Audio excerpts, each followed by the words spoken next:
الحمد لله العزيز القهار والصلاة والسلام على النبي المختار وعلى آله الأطهار وأصحابه الأخيار أما بعد فأعوذ بالله من الشيطان الرجيم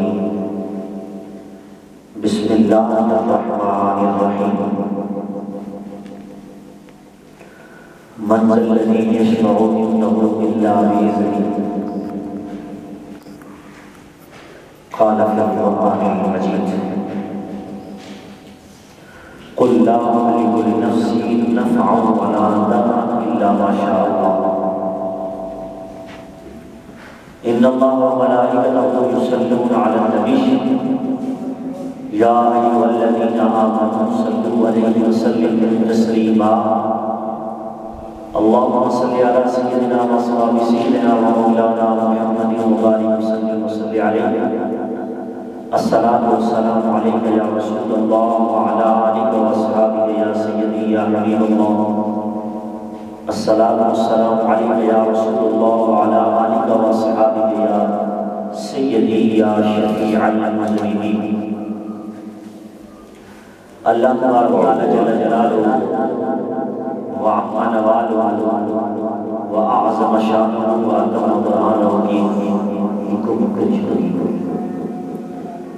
وأعظم شانه وأتم برهانه کی حمد اور حضور سرور کائنات جناب محمد رسول اللہ صلی اللہ علیہ وسلم کے دربار کوہنی ہدیہ درود و سلام عرض کرنے کے بعد نہایت معزز سامعین و ناظرین، اللہ رب العزت کا لاکھ لاکھ شکر ہے کہ اللہ رب العزت نے ربیع الثانی کا مقدس مہینہ اور اس مہینے میں جمعۃ المبارک کا مقدس دن ہم سب کو نصیب فرمایا۔ میں دعا کرتا ہوں کہ اللہ رب العزت ربیع الثانی یعنی کہ دوسری بہار، اس بہار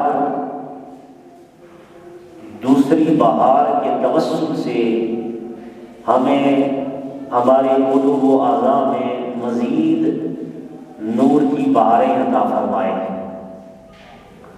حضرات محترم، گزشتہ 2 جمعات المبارک سے ہمارا ٹاپک چل رہا ہے اختیارات مصطفیٰ و اولیاء کرام رضوان اللہ تعالی اجمعین۔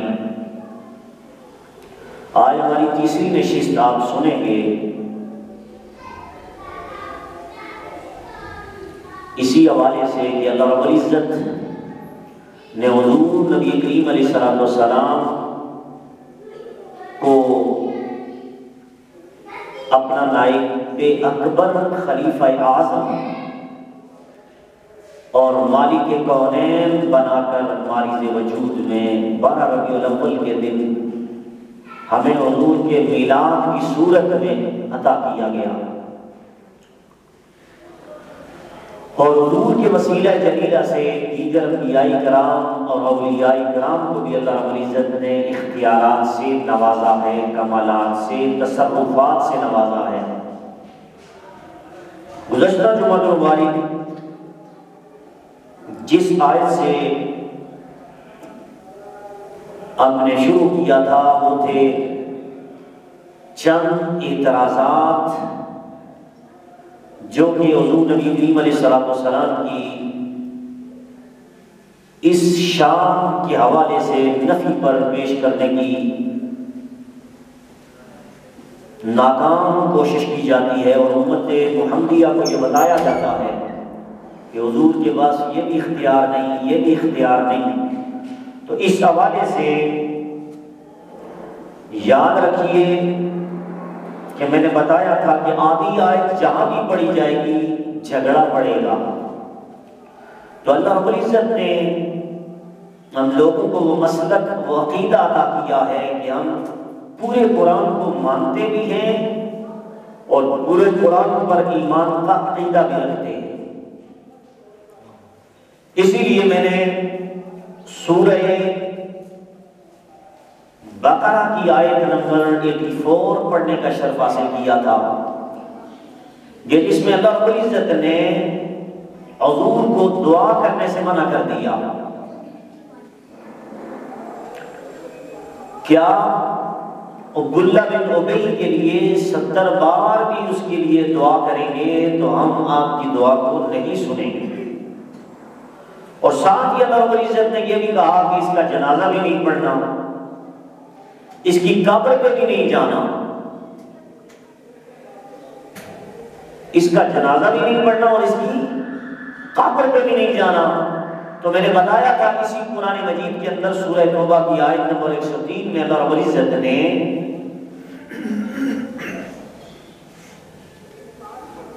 دوسری اس بات والی آیت نازل فرمائی ہے، نبی تو اپنی امت کے لیے دعا کیا جاتا۔ تو قرآن کی کچھ ایسی آیات ہیں جس میں اللہ رب العزت نے نہیں کا حکم دیا، اور قرآن کی کئی ایسی آیات ہیں جن میں اللہ رب العزت نے آیت امر نازل فرمائی ہے، اور یہ پورے قرآن کے اندر 1000 آیات ہیں کہ جن میں اللہ رب العزت نے آیت نہیں منع کرنے کو حکم دیا ہے، اور اسی طرح 1000 ایسی آیات نازل فرمائی ہے 6638 آیات میں سے، اور ایک روایت کے مطابق 6666 آیات قرآن کی، ان میں سے 1000 آیات کریمہ اللہ رب العزت نے آیت اس بات نازل فرمائی ہے کہ یہ کام تم نے کرنا ہے۔ تو انہی آیات میں آیت نفی اور آیت اس بات 2000 آیات ہو گئی، اور انہی میں سے ایک آیت پیش کرتے ہوئے کہا جاتا ہے کہ اللہ رب العزت نے حضور کو دعا کرنے سے منع کر دیا، قبر پہ جانے سے منع کر دیا، جنازہ پڑھنے سے منع کر دیا۔ تو وہ جو منع والی آیات تھی وہ اوروں کے لیے تھی، اپنوں کے لیے وہ آیتیں بھی موجود ہیں قرآن کے اندر جن میں اللہ رب العزت نے واضح طور پر نماز کے بعد نماز جنازہ میں یا جنازہ پڑھنے کا، اور پھر اس کے بعد کسی کے لیے مطلقاً دعا کرنا، اس پر قرآن کی آیتیں نازل ہوئی۔ اب یہاں پر وَلَا تُصَلِّ عَلَىٰ أَحَدٍ مِّنْهُمْ مَاتَ أَبَدًا، اے محبوب تو نے اس کا جنازہ بھی نہیں پڑھنا عبداللہ بن ابی کا، وَلَا تَقُمْ عَلَىٰ قَبْرِهِ، اور اس کی قبر پہ بھی نہیں کھڑے ہونا۔ کیوں کہ اگر تو اس کی قبر پہ آ گیا تو مجھے مجبوراً تیری نسبت سے، تیرے قدم اور نالین کی برکت سے اسے بخشنا پڑے گا، عذاب میرا منتظر ہے۔ اللہ کی آواز آتی ہے محبوب اس کی قبر پہ تو نے کھڑے نہیں ہونا، اگر تو اس کی قبر پہ کھڑا ہو گیا تو یقیناً وما انت فیہم وما کان اللہ لیعذبہم وانت فیہم رسولا، پیارے جہاں پر تو آ جاتا ہے وہاں میرا عذاب نہیں آ سکتا، وہاں میرا عذاب نہیں آ سکتا۔ اور اب یہاں پر جہاں اس آیت میں اللہ رب العزت نے قبر پہ جانا منع کر دیا، مزار پر جانا منع کر دیا، لیکن یاد رکھیے یہاں پر مطلقاً ہر مزار پر ہر قبر پر جانے سے منع نہیں کیا، صرف بیگانوں کی اور اوروں کی قبر سے منع کیا جو اللہ اس کے نافرمان ہیں، ان کی قبر پہ جانا منع کر دیا۔ حالانکہ میرے اور تیرے نبی پر یہ قرآن کہتا ہے الہاکم التکاثر حتی زرتم المقابر، اللہ قرآن میں کہتا ہے اے میرے مصطفیٰ کی امتیوں تمہیں مال کی ہرس نے، لالچ نے ہلاک کر دیا ہے، حتی زرتم المقابر، اور اس بڑی غفلت اور اس بیماری کو ختم کرنے کے لیے ضروری ہے حتی زرتم المقابر، شام تک کہ تم مزاروں کی زیارت کیا کرو، تاکہ قبروں پہ جاؤ تمہیں اپنی موت یاد آ جائے کہ یہ بھی امیر تھے، یہ بھی ان کا نام تھا، یہ بھی بڑے طاقتور انسان تھے، بڑے غنی تھے، مال و دولت تھی، وزیر تھے، بشیر تھے، آج ان کی مٹی خراب ہو رہی ہے قبروں میں، تو اس اعتبار سے قبروں پہ جانا جائز قرار دیا گیا تو پتہ یہ چلا قرآن میں بعض آیات میں ہے قبروں پہ نہ جاؤ، مزاروں پہ نہ جاؤ، اور بعض آیات میں اللہ رب العزت نے اس بات کر دیا کہ قبروں پہ جایا کرو تاکہ تمہیں موت یاد آئے، تمہیں آخرت یاد آئے۔ اور یاد رکھیے یہاں تک کہ اس ربیع الثانی کا جو مہینہ ہے جس سے ہم گزر رہے ہیں، یہ تو اہل اللہ کا مہینہ ہے، اولیاء کرام کا مہینہ ہے، اور اس میں سیدنا غوث اعظم شیخ عبد القادر جیلانی رضی اللہ تعالیٰ عنہ کی بڑی دیاری بھی ہوتی ہے 11 تاریخ جو گزر چکی ہے۔ اور آج یقیناً ہماری اس مسجد میں بعد نماز مغرب یہاں پر سید احمد شاہ قادری صاحب کا یہاں خطاب ہوگا اور بڑی گیارہویں کے اعتبار سے یہاں محفل ہوگی، اس حوالے سے بھی میں نے اعلان کرنا ہے۔ تو اسی مہینے میں بڑے بڑے اہل اللہ کا عرس ہوا کرتا ہے، اوراس سے اس کی نسبت ہے اس مہینے کی۔ تو یاد رکھیے عرس کیا ہے؟ عرس یہ ہے کہ صاحب مزار اللہ کے ولی کی جو قبر ہے اس کا جو مزار ہے وہاں سال کے بعد ایک محفل ہوتی ہے، اور محفل میں پھر لنگر کا اہتمام ہوتا ہے، سال ثواب کی یہ ایک مجلس ہوتی ہے جسے عرس کہتے ہیں۔ کیا کہتے ہیں؟ عرس۔ اور اس 11 ربیع الثانی کسی مہینے کی 11 ربیع الثانی کو سیدنا غوث اعظم کی بڑی 11ویں شریف ہے، 11ویں ہو گئی، عرس ہو گیا۔ یہ مزارات میں حاضری کے ذرائع ہیں، ان سے برکت لینے کے ذریعے اور وسیلے ہیں۔ تو یاد رکھیے 1400 سال پہلے میرے اور تیرے نبی نے مزارات اولیاء پر جا کر اس سنت کی ابتدا کو رکھ دیا۔ گویا میرے نبی کی ظاہری زندگی میں، میرے نبی نے اپنی ظاہری زندگی میں انبیاء کے بعد اولیاء و شہداء کے مزار پر جا کر وہاں پر خطاب کیا، واضح و نصیحت کی۔ تو اس سے یہ پتا چلا مزاروں پر سال کے بعد بھی جانا اور وہاں منبر بچھا کر خطاب کرنا جس طرح عرس میں ہوتا ہے مزارات میں، یہ براہ راست میرے اور تیرے نبی کی سنت ہے۔ کس کی سنت ہے؟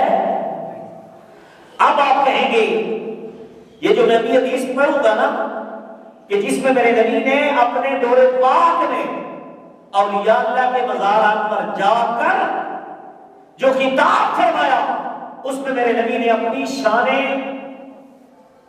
امتیازیت، شان شوکتیت کو بیان کیا اور اپنے اختیارات کو بھی بیان کیا۔ ہمارا جو ٹاپک چل رہا ہے اسی سے ریلیٹڈ، اور اس میں مزارات پر زیارت کا بھی پتہ چلے گا کہ براہ راست میرے اور میرے نبی کی سنت ہے کہ میرے نبی خود سال کے بعد مزارات شہداء اور اولیاء پر گئے اور وہاں پر میرے نبی نے خطاب کیا۔ اب تو سنیے خطاب کیا کیا۔ سب سے پہلے ریفرنس سن لیجئے، قرآن مجید کے بعد سب سے معتبر کتاب بخاری شریف ہے، حدیث کی سب سے معتبر کتاب جس کا عربی میں نام ہے الجامع، الصحیح، المسند، المختصر من امور رسول اللہ صلی اللہ علیہ وسلم، من احوالہ صلی اللہ علیہ وسلم۔ یہ بخاری کا عربی کے اندر اوریجنل نام ہے جو قرآن کے بعد سب سے معتبر کتاب ہے۔ اب اس کا ریفرنس پیش کرنے لگا ہوں۔ قرآن سے میں نے پیش کیا مزارات کی حاضری کہ ان پر جانا چاہیے، اللہ نے حکم دیا۔ اب حضور نے خود جا کر اس سنت کو زندہ کیا۔ کیسے؟ بخاری شریف کے اندر حدیث نمبر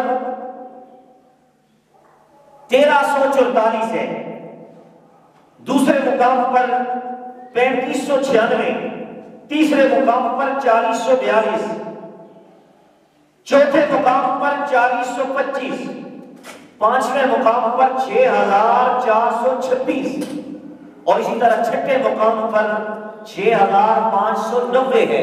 یہ بخاری شریف کے اندر میں نے حوالے آپ کے سامنے کوٹ کیے تاکہ آپ سے بھی کوئی پوچھے کہ مزارات پر جانا، عرس کرنا، یہ کہاں سے ثابت ہے، حضور کے اختیارات کہاں سے ثابت ہیں، تو آپ ان کو ریفرنس سے بتا سکیں.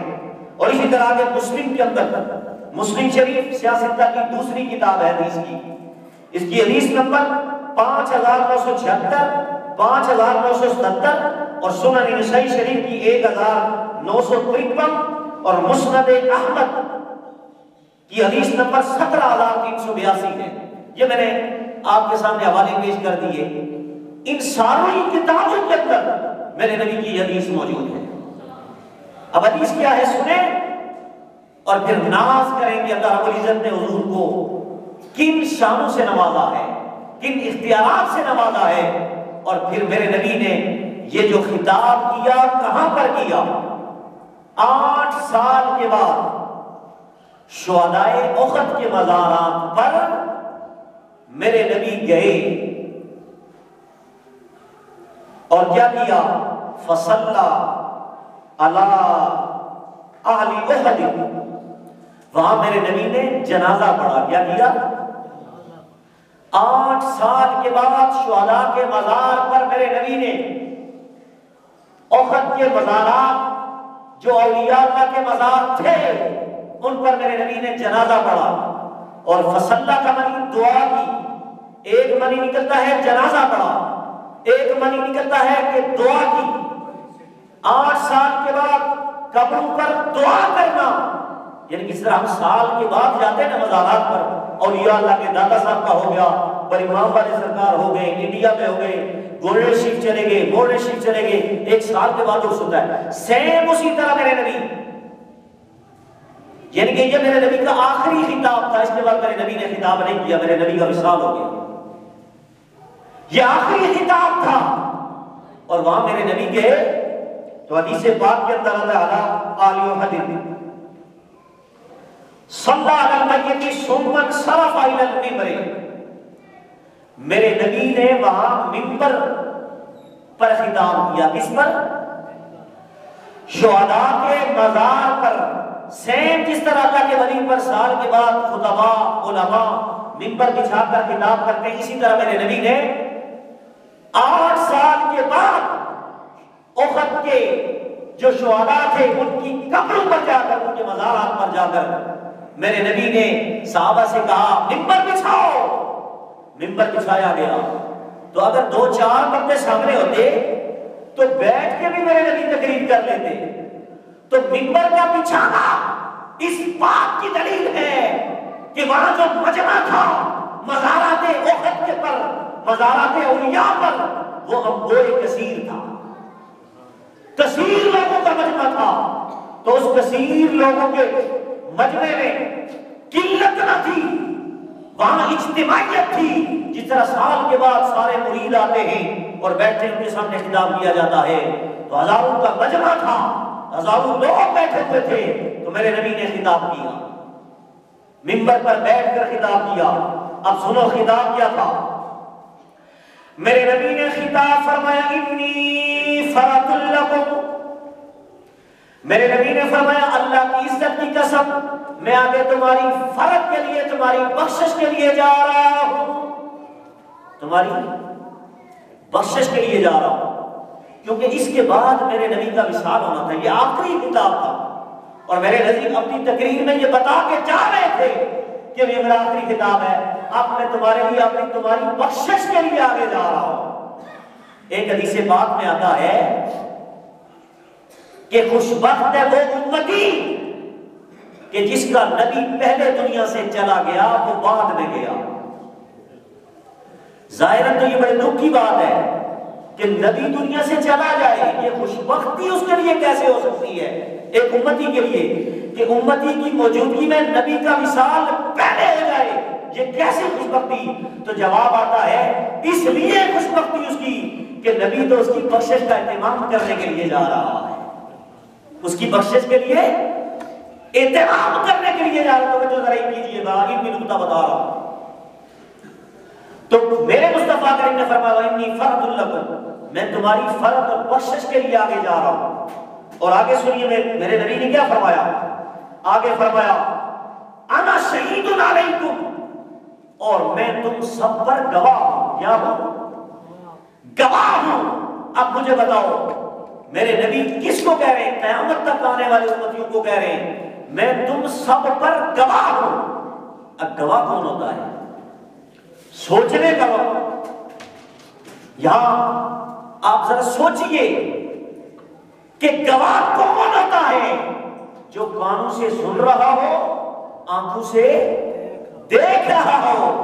تو یہاں پر میرے نبی نے اپنی شان بیان فرمائی، او لوگوں میں تمہاری کانوں سے بھی سن بھی رہا ہوں، تمہیں دیکھ بھی رہا ہوں، تمہاری کانوں سے سن بھی رہا ہوں اور تمہیں دیکھ بھی رہا ہوں۔ جو کانوں سے سن رہا ہو وہ حاضر ہوتا ہے اور جو کانوں سے دیکھ رہا ہو وہ ناظر ہوتا ہے۔ یہی گواہ کی دلیل ہے، یہی گواہی دینے کی دلیل ہے کہ گواہ ہوتا ہی وہ ہے جو سن بھی رہا ہو، دیکھ بھی رہا ہو۔ تو میرے نبی نے اپنے حاضر و ناظر ہونے کی دلیل قبر پر دی اور اپنی امت کو یہاں پر متوجہ دلا دیا کہ میرے امتیوں بے خبر نہ رہنا، میں تمہیں دیکھ بھی رہا ہوں، تمہیں سن بھی رہا ہوں۔ اب یہاں پر یہ میرے نبی کی شانیں پتہ چل رہی ہیں۔ اللہ نے کتنے تصرف، کتنے اختیارات عطا فرمائے کہ اگر دیکھیں شان سماعت کو اور شان بصارت کو تو اس میں بھی اللہ رب العزت نے نبی کو یہ شان عطا فرمائی ہے کہ کائنات میں نبی کے دیکھنے جیسا کسی کا دیکھنا نہیں، نبی کے سننے جیسا کسی کا سننا نہیں۔ حضرات محترم، یہاں یہ خطاب کا تیسرا جملہ تھا کہ انا شہید علیکم، میں تم سب پر گواہ ہوں۔ اور قرآن کے اندر سورہ احزاب کی آیت نمبر 45 میں بھی اللہ تبارک و تعالیٰ حضور کو گواہی کے طور پر حضور کی شان بیان فرماتا ہے۔ رب فرماتا ہے یا ایھا النبی انا ارسلناک شاہدا ومبشرا ونذیرا وداعیا الی اللہ باذنہ وسراجا منیرا وبشر المؤمنین بان لهم من اللہ فضلا کبیرا۔ رب قرآن میں کہتا ہے یا ایھا النبی، اے غیب کی خبریں سنانے والے، نبی کا منی غیب کی خبریں سنانے والے۔ رب کہتے ہیں انا ارسلناک، بے شک ہم نے 12 ربیع الاول کے دن آپ کو بھیجا، 12 ربیع الاول کے دن آپ کو بھیجا، شاہد گواہ بنا کر بھیجا ہے۔ قرآن بھی کہتا ہے گواہ بنا کر بھیجا۔ بخاری کی حدیث جو میں نے پیش کی اس میں بھی میرا نبی کہتا ہے انا شہید علیکم، میں قیامت تک تمہارا گواہ ہوں۔ رب کی بھی کہتا ہے کہ میرا نبی میں نے اس کو بھیجا، یہ شان عطا فرمائی ہے، یہ گواہ ہے، یہ گواہ ہے۔ اور گواہ وہ ہوتا ہے جو حاضر بھی ہو، ناظر بھی ہو۔ گویا اس کا ترجمہ یہ بناؤ اے نبی ہم نے آپ کو حاضر و ناظر بنا کر بھیجا ہے۔ اور آگے رب کہتا ہے شاہدا و مبشر، ہم نے مبشر خوشخبری دینے والا بنا کر بھیجا ہے، خوشخبریاں سنانے والا بنا کر بھیجا ہے، ونذیرا اور ڈر سنانے والا بنا کر بھیجا ہے، وداعیا الی اللہ باذنہ اور اللہ کی طرف دعوت اللہ دینے والا بنا کر بھیجا ہے، وداعیا الی اللہ باذنہ وسراجا منیرا۔ اللہ قرآن میں کہتا ہے ہم نے نبی کو سراج بھی بنایا ہے، منیر بھی بنایا ہے۔ یا اللہ یہ سراج کون ہوتا ہے؟ ذرا اس کی بھی وضاحت کر، تو نے اپنے نبی کو سراج بھی بنایا، منیر بھی بنایا۔ قرآن کے اندر سورہ احزاب کی آیت نمبر 45، 46، 47 میں 3 آیتوں میں تو نے اپنے نبی کی شان کو بیان کیا۔ یہ شاہد بھی ہے، حاضر و ناظر بھی ہے، مبشر بھی ہے اور نذیر بھی ہے۔ اور آگے تو کہتا ہے وداعیا الی اللہ، اللہ کی طرف دعوت دینے والا بھی ہے۔ اور آگے تو کہتا ہے سراج بھی ہے، منیر بھی ہے۔ ذرا یہ بھی بتا منیر کس کو کہتے ہیں، سراج کس کو کہتے ہیں، تاکہ پتہ چلے حضور کی شان۔ اللہ نے جواب دیا اور سوال کرنے والوں مجھ سے تم نے سوال کیا سراج کسے کہتے ہیں، تو دیکھو ایک سراج وہ اوپر سورج ہے، اس سراج کو آفتاب کہتے ہیں، اور آفتاب سورج ہے۔ جس طرح آسمان میں آفتاب چمکتا ہے، اس کی روشنی ساری کائنات میں پھیل جاتی ہے، اس کی روشنی ہر جگہ حاضر اور ناظر ہے، اسی طرح ایک آسمان کا آفتاب ہے، ایک نبوت اور رسالت کا آفتاب ہے جسے میں نے محمد الرسول اللہ بنا کر بھیجا ہے۔ ایک نبوت کا سراج ہے جو میرا آقا ہے، جو میرا مصطفیٰ ہے۔ رب نے کہا یہ سراج ہے، یہ نبوت کا آفتاب ہے، اور اس کی روشنی کا عالم یہ ہے کہ کائنات کے کونے کونے میں اس کی روشنی پھیلی ہوئی ہے، اور یہ ہر جگہ کو نور عطا کر رہا ہے۔ اور آگے رب کہتا ہے یہ آفتاب بھی ہے، اور آگے رب کہتے ہیں منیرا، یہ منور کرنے والا بھی ہے۔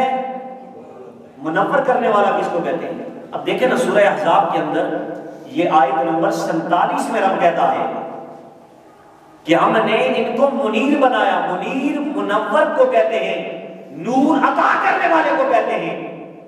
تو اب یہاں پر سوال کھڑا ہوا، جو خود نور ہو وہی تو نور کسی کو عطا کر سکتا ہے، اس کا پہلے نور ہونا ثابت ہوگا تب وہ نور کسی کو عطا کرے گا۔ رب کہتا ہے یہ منیر ہے، منور ہے، یہ تو خود ہی نور نہیں بلکہ لوگوں کو نور عطا کرتا ہے۔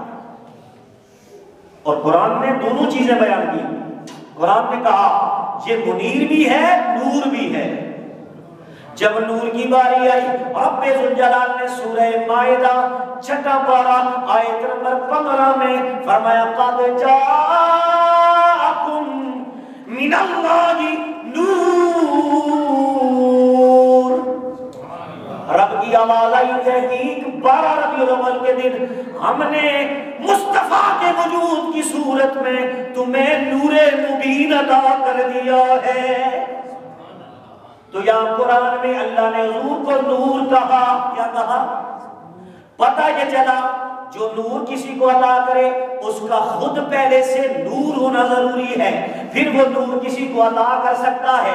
لیکن جو خود نور ہو کسی کو نور عطا نہ کرے اس کو فقیر کہتے ہیں۔ لیکن اللہ نے نبی کو نور اتنا عطا کیا، اتنا بڑا نور بنایا حضور کے وجود کو کہ رب نے دوسری آیت کے اندر سورہ احزاب کی آیت نمبر 47 میں کہا منیرا، یہ اتنا بڑا نور بنا کر بھیجا ہے یہ تو لوگوں کو تقسیم بھی کرتا ہے۔ کیا کرتا ہے؟ تقسیم بھی کرتا ہے۔ اب یہاں پر یاد رکھیے کہ یہاں بات آگے چل گئی کہ حضور کو اللہ رب العزت نے یہ شان عطا فرمائی کہ حضور امت کے گواہ ہیں۔ کیا ہے؟ قرآن نے کہا جس طرح کہ شاہد بنا کر بھیجا، کہ یہ گواہ بنا کر بھیجا، اسی طرح اللہ رب العزت نے بخاری کی جو 6 مقام سے میں نے حدیث پیش کی اس میں بھی میرے نبی نے فرمایا وانا شہید علیکم، لوگوں میں تم سب پر گواہ ہوں۔ کیا ہوں؟ اور گواہ کون ہوتا ہے؟ جو بڑا ہوتا ہے، جس کو اللہ نے شان عطا فرمائی۔ اور آگے یاد رکھیے حضور نے کیا فرمایا؟ فرمایا لوگوں یہ نہ کہنا کہ میں اس وقت بیٹھ کے کچھ بھی نہیں کر سکتا، میں دیکھ نہیں سکتا۔ گواہ تو وہ ہوتا ہی وہ ہے جو دیکھ بھی رہا ہو، سن بھی رہا ہو۔ اور آگے میرے نبی نے فرمایا آگے سنو میری آنکھوں کے کمال، میری آنکھوں اور میری بصارت کا عالم کیا ہے؟ فرمایا واللہ وانی واللہ لانظر الی العوض والآن۔ میرے نبی نے قسم کھا کے اپنی شان بیان فرمائی تاکہ قیامت تک کوئی جرأت نہ کر سکے حضور کی شان کے انکار کرنے کا، کوئی حضور کی شان کو نہ ماننے کا انکار نہ کر سکے۔ اور اس لیے حضور نے قسم کھائی، کہا اللہ کی عزت کی قسم وانی لانظر واللہ لانظر الی العوض والآن۔ میرے نبی نے فرمایا میں اس وقت منبر پر کھڑے ہو کر مزارات اولیاء پر منبر پر بیٹھ کر حوض کوثر کو دیکھ رہا ہوں۔ کس کو دیکھ رہا ہوں؟ اگر حوض کوثر اس سے مراد جنت کے اندر حوض کوثر مراد ہے جو 7 آسمانوں سے اوپر ان سدرۃ المنتہی یا جنت الماوا، جنت کے اندر جو حوض کوثر پڑا ہوا ہے، اگر یہ مراد ہے یہ بھی غیب ہے تو اگر حضور جنت میں حوض کوثر کو دیکھ رہے ہیں تو وہ بھی غیب ہے. کیا ہے؟ جنت غیب ہے اور جنت کے اندر حوض کوثر رکھا ہوا ہے تو وہ غیب ہے. اگر اس سے مراد وہ والا حوض کوثر ہے تو وہ بھی غیب ہے. لیکن اگر اس سے مراد قیامت کے دن جو لگے گا حوض کوثر وہ مراد ہے، وہ تو ابھی لگا ہی نہیں ہے. تو ابھی مصطفیٰ کہہ رہے ہیں میں اب دیکھ رہا ہوں. پتہ یہ چلا کہ جو نہیں بھی ہو رہا ہے اسے بھی میرے نبی ملاحظہ فرما رہے ہیں. جو ہو چکا ہے جو ہوگا. کس طرح مناد کا شعر مجھے اتنی اصل میں ذوق نہیں ہے تو اس لیے میں انشاءاللہ پڑھا کروں گا. حضور جانتے ہیں جو ہو چکا ہے جو ہوگا. حضور جانتے ہیں قیامت کا دن ہوگا. اللہ رب العزت قیامت کے دن حوض کوثر کو سامنے رکھے گا. لیکن میرے نبی منبر پر بیٹھ کر مدینے پاک میں احد کے شہدائے احد کے مزارات پر میرے نبی نے بیٹھ کر یہ جملہ فرمایا وَإِنِّي وَاللَّهِ لَأَنظُرُ إِلَى الْحَوْضِ وَالْآنَا.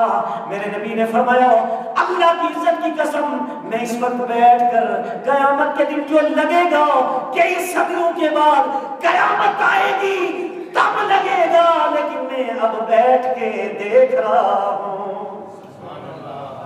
یہ میرے نبی کا علم غیب ہے. قرآن اسی لیے کہتا ہے عالم الغیب. سورہ جن کی آیت نمبر 26 سے 27 اٹھا کر دیکھو. ایک اس سے میرا نفی کرتا ہے غیب کوئی نہیں جانتا، لیکن رب کہتا ہے عالم الغیب فلا یظہر علی غیبہ احدا الا من ارتضی من رسول. رب قرآن میں کہتا ہے عالم الغیب علم غیب اللہ کے علاوہ کوئی نہیں جانتا. وہ اپنے غیب پر کسی ایک کو بھی مطلع نہیں فرماتا مگر الا من ارتضی من رسول، مگر جن رسولوں پہ راضی ہو جائے انہیں علم غیب عطا کر دیتا ہے. کیا عطا کر دیتا ہے؟ علم غیب عطا کر دیتا ہے. تو اب یہاں پر اللہ نے اپنے علم حضور کو اختیارات عطا فرما دیے. اور آگے یہاں پر یہ میرے نبی کی شان علمیت اور شان تصرفیت کا عالم یہ ہے کہ جو ابھی ہوا نہیں وہ بھی میرے نبی جان رہے ہیں، جو ہو چکا ہے وہ بھی جانتے ہیں اور جو ہونے والا ہے وہ بھی میرے نبی جانتے ہیں. اور یہ بخاری کے 6 مقام اور مسلم کے 2 مقام پر اور نسائی کے 1 مقام پر اور مسند احمد کے اندر 1 مقام سے جو میں نے ریفرنس سے آپ کے سامنے وہ حدیث پیش کی کہ جس میں مزارات اولیاء پر میرے نبی نے سال کے بعد عرس کی صورت میں منبر بچھا کر میرے نبی نے خطاب کیا. اس خطاب کے ایک ایک جملے میں میرے نبی کے اختیارات بھی واضح میرے نبی نے قسم کھا کر کیے کہ اللہ نے ان شانوں سے مجھے نوازا ہے. اور آگے کیا جملہ بولا؟ اب یہ سارے اختیارات بعض لوگ یہ کہتے ہیں کہ اس طرح کے اختیارات حضور کے ماننے سے کہ حاضر و ناظر ماننے سے اور اس کے بعد حضور کا دور سے دیکھنے سے یہ تو اللہ کی شان ہے کہ وہ کوئی نہیں جانتا. ابھی قیامت کے دن جو ہوگا وہ حضور اب دیکھ رہے ہیں. میں نے کہا حضور خود اعلان کر رہے ہیں تو حضور کا اعلان کرنا یہی تو حضور کا ماننا ہے. ہم نے حضور کی شانیں وہ مانی جو اللہ نے بتائی ہے، جو نبی نے خود بتائی ہے. اب یہاں پر اتنی شانیں بیان کر کے اور پھر اس کی صورت میں میرے نبی نے وہاں جو خطاب کیا اس میں شانیں جو میرے نبی نے بیان فرمائی بیان کر کے میرے نبی نے آخر میں یہ سوچا ہوگا کہ شاید میرے بھی غلام منبر پر بیٹھ کر جب میری یہ شانیں بیان کریں گے کہ حضور نے حوض کوثر کو پہلے ملاحظہ فرما دیا یا جنت کو ملاحظہ فرما دیا یا سب کی گواہی کے بارے میں کہا میں تم سب کی گواہی دوں گا، تو گواہی کے لیے بھی حاضر و ناظر ہونا ثابت ہوا. جب اتنی شانیں میرے نبی نے بیان کی تو ساتھ ہی میرے نبی نے یہ جملہ بیان کر دیا کہ شاید کسی کے دل میں شرک کا عذاب آ جائے اور شرک کی موت بڑھ جائے کہ جو بار بار نبی کی شان کو سنتے ہوئے ان کو شرک کے بروڑے لگتی ہیں، تو میرے نبی نے یہاں شرک کی بھی تردید فرما دی۔ ساتھ ہی میرے نبی نے خطاب اپنا ختم کیا تو اس بات پر ختم کیا کہ لوگوں اتنی شانیں مجھے اللہ نے عطا کی، لیکن یہ عطائی شانیں ہیں۔ یاد رکھو حضور کی جو بھی شان ہم مانتے ہیں اللہ کی عطا سے مانتے ہیں، جو اللہ کی عطا سے نہ مانے وہ بھی کافر ہے، جو اللہ کی عطا سے نہ مانے وہ بھی کافر ہے، اور جو اللہ کی ذاتی شان ماننے کے بعد حضور کی ذاتی شان مانے کہ اللہ نے نہیں عطا کی، حضور کی ذاتی شان ہے، یہ بھی کفر ہے۔ کیا ہے؟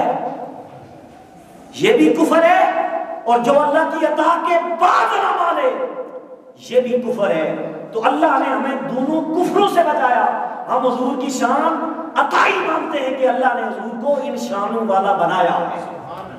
اب جب حضور نے یہ شانیں بیان فرمائی تو ساتھ ہی میرے نبی نے قسم ایک اور بات کر فرمائی، قسم کھائی، فرمایا واللہ ما اخاف علیکم ان تشرکوا بعدی ولکن اخاف علیکم ان تنافسوا فیہا۔ لوگوں اتنی شانیں ہونے کے باوجود یہ نہ سمجھنا کہ میں اللہ کی شانوں کے ساتھ میں اپنے آپ کو شریک مان رہا ہوں کہ جیسی شانیں میرے رب کی ہیں ویسی شانیں میری ہیں۔ کہا نہیں، یہ شانیں تو میرے رب نے اپنی عطا سے مجھے عطا کی۔ کوئی یہ نہ سمجھے کہ میں رب کا شریک ہوں، میں تو رب کا شریک نہیں ہوں بلکہ میں حبیب ہوں، حبیب ہوں۔ شریک تو وہ ہوتا ہے، شریک تو وہ ہوتا ہے جسے آدھا ملے۔ آپ پارٹنرشپ کرتے ہیں نا، کاروبار کرتے ہیں، تو جب آپ کاروبار کرتے ہیں نا تو پارٹنرشپ میں یہ ہوتا ہے کہ آدھا اس کا ہے آدھا میرا ہے۔ کیا ہے؟ یہ ہوتی ہے شراکت، شراکت مضاربہ اس کو کہتے ہیں۔ کیا کہتے ہیں؟ یعنی کاروبار میں آپ نے اس کو اپنا شریک بنا لیا، آدھا اس کا آدھا آپ کا، اب آدھا نقصان آپ کا آدھا نقصان اس کا۔ تو یہ قرآن کہتا ہے کہ اگر تم دنیا دار ایک دوسرے کے ساتھ شراکت کرو تو شراکت میں مال آدھا آدھا ہوتا ہے۔ کیا ہوتا ہے؟ لیکن یاد رکھو یہ جو لوگ کہتے ہیں یہ بھی شرک ہے، شریک بناتے ہو حضور کی شان مان کر، میں بتانا چاہتا ہوں شریک وہ ہوتا ہے جسے آدھا ملے، جسے، اور حبیب وہ ہوتا ہے جسے سارا ملے۔ اللہ نے حضور کو آدھا نہیں دیا، بلکہ آگے جا کر میں حدیثیں بیان کروں گا کہ حضور نے فرمایا وَإِنِّي أُوتِيتُ مَفَاتِيحَ عَلَى خَزَائِنِ الْأَرْضِ، اللہ کی عزت کی قسم مجھے کائنات کے سارے خزانوں کی کنجیاں چابیاں میرے حوالے کر دیں۔ اور پھر جا کر میں انشاءاللہ بتاؤں گا اِنَّا أَعْطَيْنَاكَ الْكَوْثَرَ کی صحیح تفسیر کیا ہے کہ حضور کو اللہ نے کتنا عطا کیا کہ ہم قلیل کو بھی نہیں سمجھ سکتے، کثیر کو کیسے سمجھیں گے۔ حضرات محترم یہاں حضور نے قسم کھائی واللہ ما اخاف علیکم ان تشرکوا بعدی ولکن اخاف علیکم ان تنافسوا فیہا۔ لوگوں اللہ کی عزت کی قسم مجھے اپنی امت میں شرک کا خوف نہیں ہے کہ میرے بعد تم شرک کرو گے۔ کیا کرو گے؟ حضور قسم کھائیں کہ میری امت شرک نہیں کرے گی، اور امتی صبح سے شام تک یہ گئے یہ بھی شرک ہے وہ بھی شرک ہے۔ تو بتانا چاہتا ہوں تمہیں حضور کی قسم پر یقین نہیں ہے، حضور قسم کھائیں اور امتی کو شرک کے بروڑ پڑے۔ اس لیے میں بتاتا چلوں حضور کی امت مشرک نہیں ہے، حضور کی امت امت توحید ہے، امت توحید ہے۔ اسی لیے میرے مصطفیٰ کریم نے فرمایا میں قسم کھا کے جب کہہ جا رہا ہوں واللہ ما اخاف علیکم، اگر تیرا پیر قسم کھائے تو تو پکی بات کرتا ہے کہ میرے پیر نے قسم کھائی پکی بات ہے، تیرا باپ قسم کھائے اور کوئی بڑا قسم کھائے، ارے تیرا نبی قسم کھا کر تجھے گارنٹیاں دے کہ میری امت میں شرک نہیں آئے گا، اب شرک کیسے آئے گا؟ اور آگے کیا فرمایا؟ فرمایا مجھے خوف نہیں ہے میری امت میں شرک آئے گا، ہاں اس چیز کا مجھے خوف ہے جس کا خوف تھا وہ آج امت میں ہو رہا ہے۔ وَلَكِنْ أَخَافُ عَلَيْكُمْ أَن تَنَافَسُوا فِيهَا، ہاں مجھے ایک چیز کا خوف ہے کہ میری امت مال کے ہرس میں پڑ جائے گی، مال کی لالچ میں پڑ جائے گی۔ آپ دیکھیں اس وقت امت جو ہے وہ مال کے پیچھے پڑی ہوئی ہے. ہر بندہ صبح سے شام تک مال کی لالچ میں پڑا رہتا ہے. مجھے اتنا مل جائے, ایک کوٹھی جس کے پاس ہوتی ہے وہ کہتے ہیں 2 مل جائے, کسی کے پاس ایک گاڑی ہے وہ کہتے ہیں 2 مل جائے. تو یہ مال کی ہرس نے تباہ و برباد کر دیا. کہا مجھے یہ خطرہ ہے کہ میری امت میں یہ چیز آ جائے گی کہ لوگ مال کی لالچ میں پڑ جائیں گے. حضرات محترم انشاءاللہ نیکسٹ جمعہ المبارک ہماری چوتھی نشست اسی ٹاپک پر ہوگی کہ اختیارات مصطفیٰ اور اولیاء قرآن و سنت کی روشنی میں. اللہ تبارک و تعالیٰ ہم سب کو عمل کرنے کی توفیق عطا فرمائے. اب ایک اعلان سماعت فرما لیں. سب سے پہلے آج ہماری مغرب کے بعد اس مسجد میں جامع مسجد عشاء کے بعد جامع مسجد حاضہ میں بڑی 11ویں شریف کی محفل ہے, کیونکہ اسی ربیع الثانی کی 11 ربیع الثانی اسی مہینے کی, اس میں سیدنا غوث اعظم رضی اللہ تعالیٰ عنہ کی 11ویں سے اس کی نسبت ہے. تو یہاں 11ویں شریفوں کی تمامی احباب سے گزارش ہے. سید اجمل رضا قادری صاحب یہاں پر تشریف لائیں گے, ان کا خطاب سنیں گے. تمامی احباب سے گزارش کی اپیل ہے. اور اس کے علاوہ 13 نومبر بروز اتوار بعد نماز مغرب زینب مسجد باٹا روڈ دیری میرا, یہاں پر یہ جو مسجد ہے اس میں محفل میلاد مصطفیٰ ہو رہی ہے. تمامی احباب سے گزارش ہے, اس میں خصوصی خطاب حضرت علامہ مولانا مبلغ اسلام محمد خالد مصطفیٰ صاحب, مبلغ ادارۃ المصطفیٰ انٹرنیشنل گجرات, رضا ثاقب صاحب جو ہے ان کے کے شاگرد میں سے یہ تشریف لا رہے ہیں. تمامی احباب سے گزارش ہے اس میں بھی شرکت فرما کر ثواب دار حاصل کریں. اللہ تبارک و تعالیٰ ہم سب کو عمل کرنے کی توفیق عطا فرمائے. جن احباب نے سنتیں نہیں پڑھی وہ سنتیں ادا فرما لیں.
Good.